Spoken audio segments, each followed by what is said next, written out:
So students, in this video we'll start with the properties of the carbonyl group। देखो हमने कल aldehyde, ketone and carboxylic acid में last video में nomenclature को discuss किया था and today will discuss about the properties of the CO group. देखो CO group is known as carbonyl group, ठीक। और ये ग्रुप आपका first of all polar in nature है, polar in nature. CO group is polar in nature. तो इसका क्या मतलब है? देखो पोलैरिटी कब आती है, मैं बात करता हूँ यहाँ पर CO, C double bond O। Polarity तब आती है जब दो एलिमेंट्स के बीच में इलेक्ट्रोनेगेटिविटी में डिफरेंस हो, और यहाँ पर है we know oxygen is high electronegative as compare to the carbon, that's why यहाँ कार्बन पर डेल्टा पॉजिटिव और ऑक्सीजन पर डेल्टा नेगेटिव चार्ज होगा। And because of this difference in electronegativity carbonyl group is polar in nature. और इससे देखो आपका एक आंसर मिल जाता है, अगर पूछ ले वो मान लो एग्जाम में कि बताओ अल्डिहाइड, कीटोन या कार्बोक्सिलिक एसिड, इनमें से कोई भी, why they are soluble in water. तो आप लिखोगे, अब देखो एल्डिहाइड और कीटोन के रिगार्डिंग तो यहाँ पर ये आएगा कि that they are polar in nature, they are polar in nature, that's why they are soluble in water. तो अल्डिहाइड और कीटोन तो जस्ट पोलर हैं, जबकि कार्बोक्सिलिक एसिड से मैं डिस्कस बाद में ही करूंगा क्योंकि कार्बोक्सिलिक एसिड को एक अलग पोर्शन में डिस्कस किया गया है। ऑल्दो फिर भी कार्बोक्सिलिक एसिड में हम लिखेंगे कि carboxylic acid makes H bond with water, but aldehyde और कीटोन नहीं बनाएंगे। देखते हैं कैसे, but they are polar in nature, that's why they will be soluble. अब देखो ये पोलर हो गया, और यहां पर ध्यान दो, what is the state of hybridisation of carbon hair?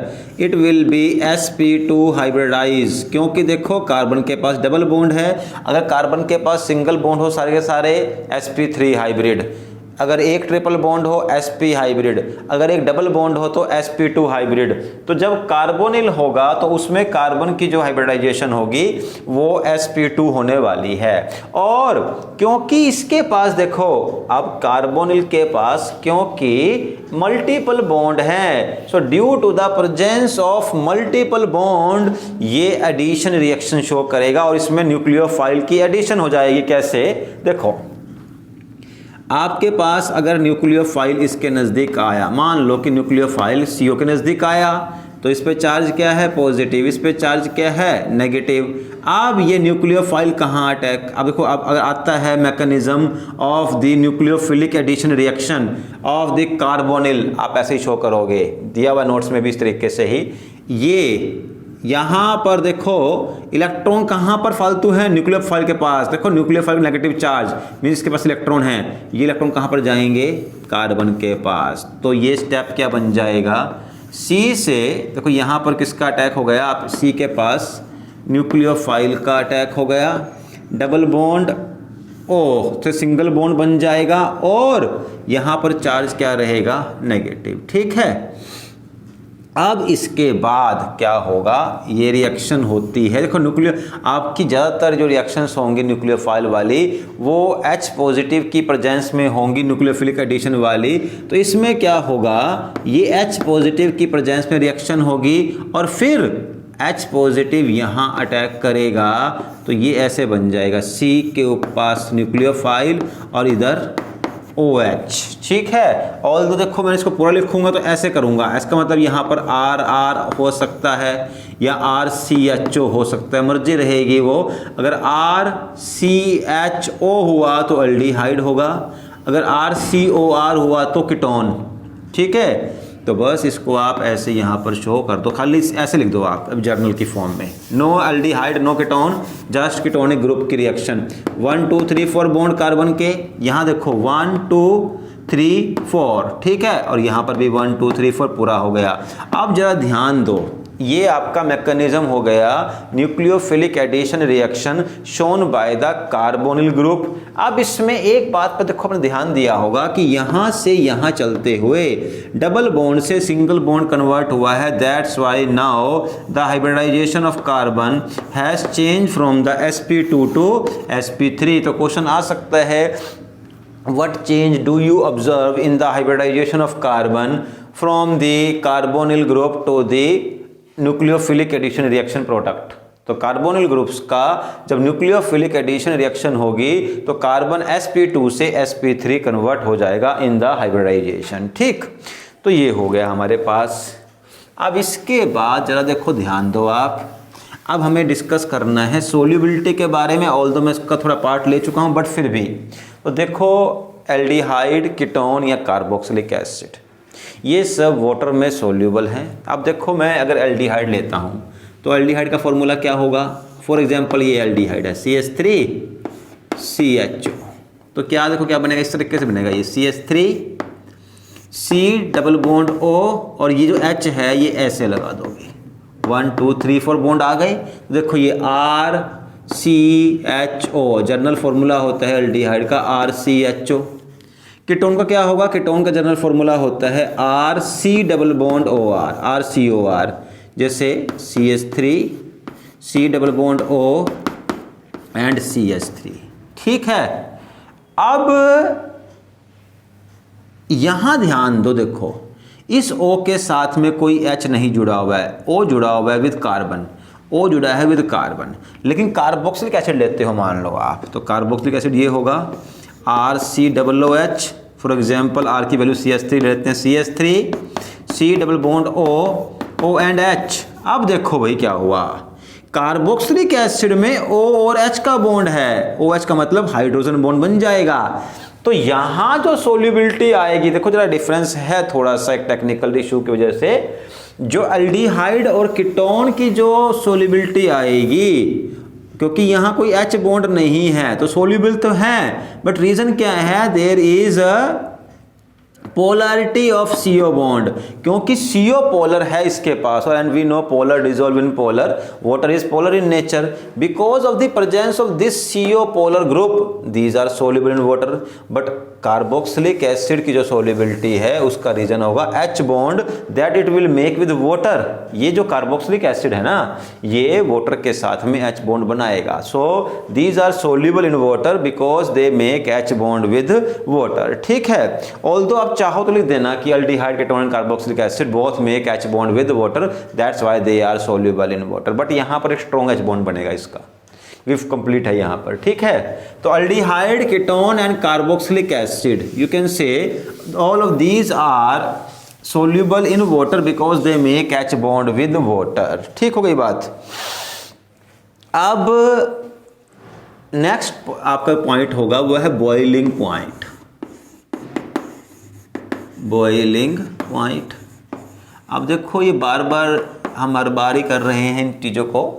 First of all देखो, बॉइलिंग पॉइंट दो बातों पर डिपेंड करती है, या तो वंडरवॉल फोर्स होता है, ठीक है, या फिर आपके पास H बॉन्ड होता है। अब देखो, अगर हमें डिस्कस करें एल्डिहाइड या कीटोन के बारे में, तो ये इनके अंदर रखो क्या होता है बॉइलिंग में, मॉलिक्यूल के बीच में H बॉन्ड बनना चाहिए। अब इसको अगर आप ओपन करते हो तो ये बना। अब यहाँ पर CO है, H जो है it is not with NO और F जो तो होता है आपके पास, तो H बॉन्ड तो नहीं बनेगा। लेकिन जरा ध्यान देना, देखो इस पे पॉजिटिव चार्ज, इस पे नेगेटिव चार्ज। अब मान लो एक और मॉलिक्यूल, मैं चलो इसको बनाता हूँ पहले, एक और मॉलिक्यूल बना दो आप एल्डिहाइड का, CH3 C double bond O, यहाँ H। अब कार्बन पे चार्ज कौन सा आ गया, इसको चलो आप ऐसे ले लो, डबल बॉन्ड O ही ले लो, यहाँ नेगेटिव चार्ज या पॉजिटिव। अब देखो इस नेगेटिव पॉजिटिव में अट्रैक्शन होगी, मीन्स यहाँ पर क्या आ गई, dipole dipole interaction, dipole dipole interaction.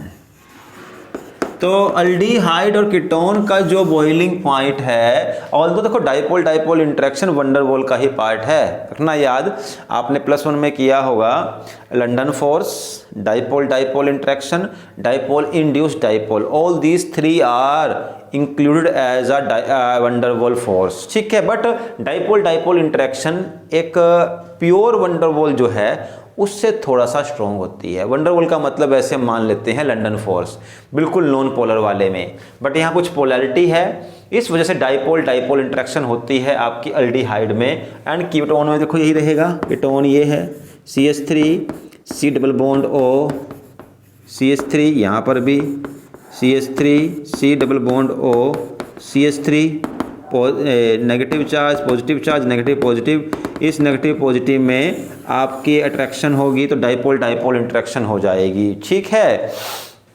आप देखो अब इसमें आपके पास क्वेश्चन क्या आ जाता है कि ये क्वेश्चन आई थिंक दिया हुआ है आपको एनसीईआरटी में भी, हाइड्रोकार्बन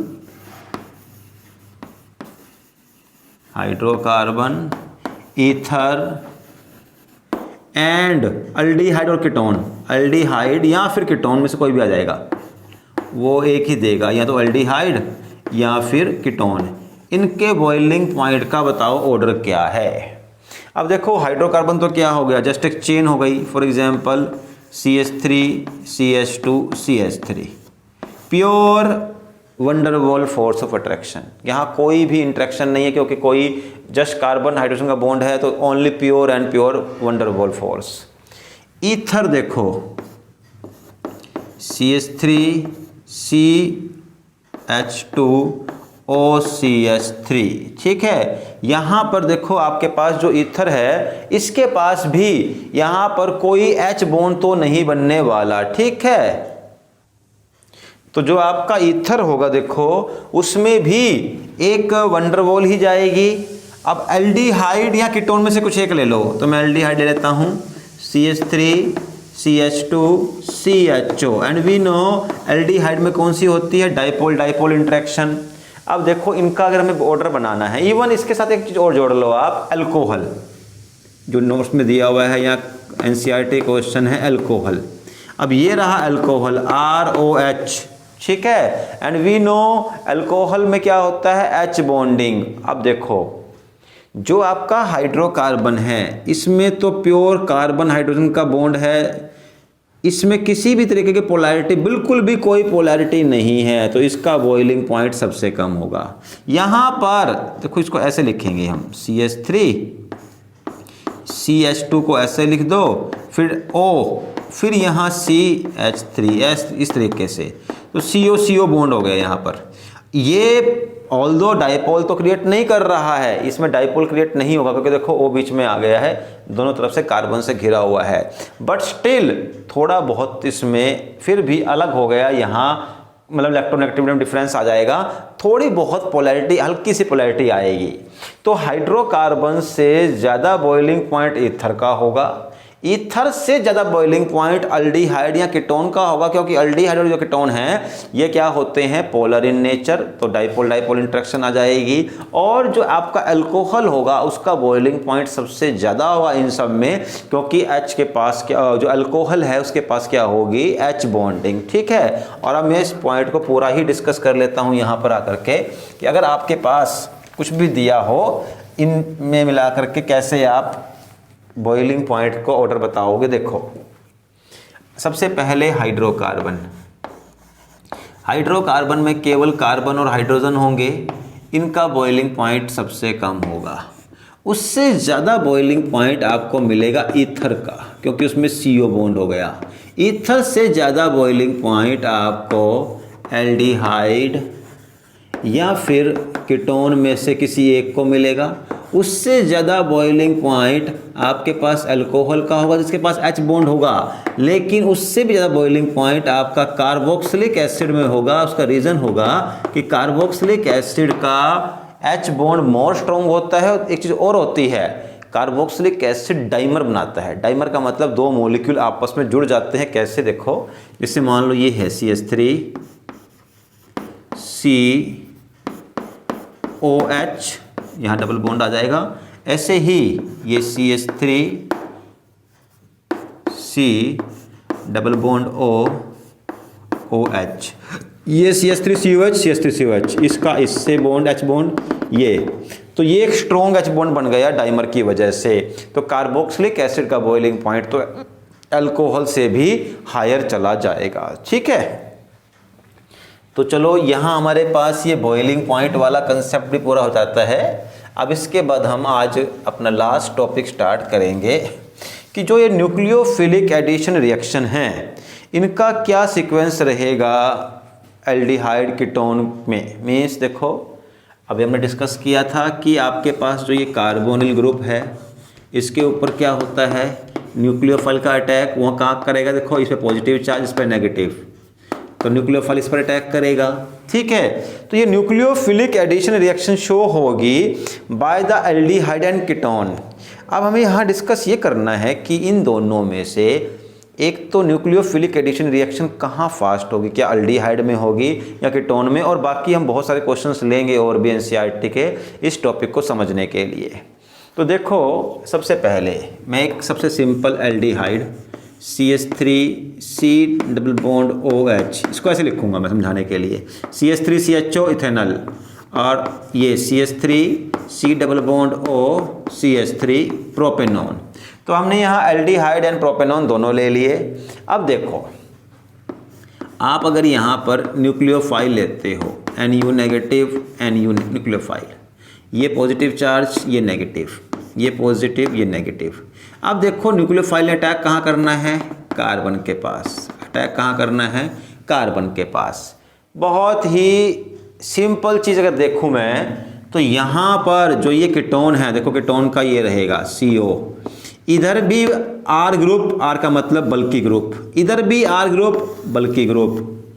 तो न्यूक्लियोफाइल के लिए अटैक करना आसान नहीं है, क्योंकि आपका जो कार्बन है in the keton it is surrounded by the bulky group and it will create strong steric hindrance।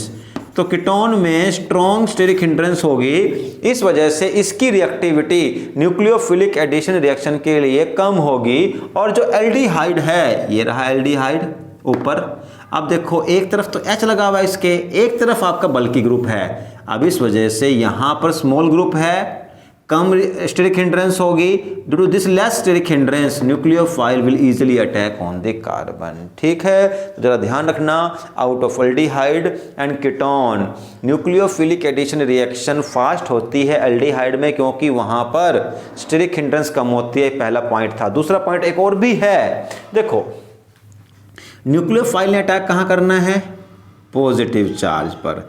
जितना पॉजिटिव चार्ज हाई होगा उतना न्यूक्लियोफाइल इजीली अटैक कर सकता है। अब देखो, इन द कीटोन, ये कीटोन है, मैं थोड़ा दोबारा रब करता हूं इसको,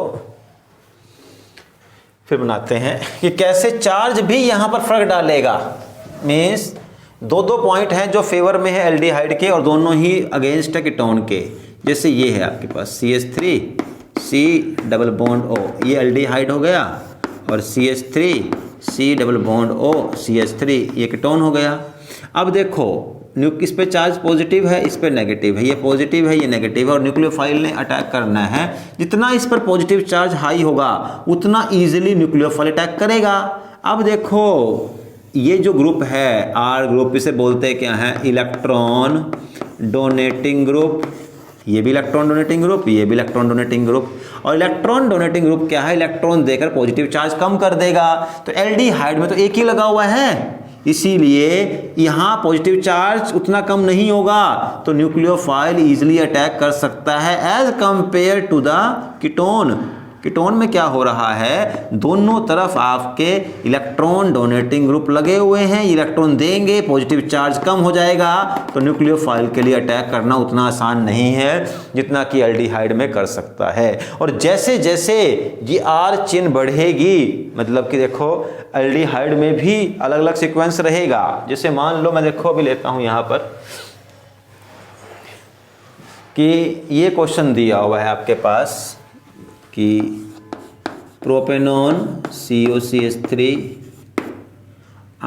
मिथेनल CH3 CH, चलो प्रोपेनल कर, प्रोपेनल एंड ये तो प्रोपेनॉन हो गया, ये प्रोपेनल हो गया, और ये इथेनल हो गया।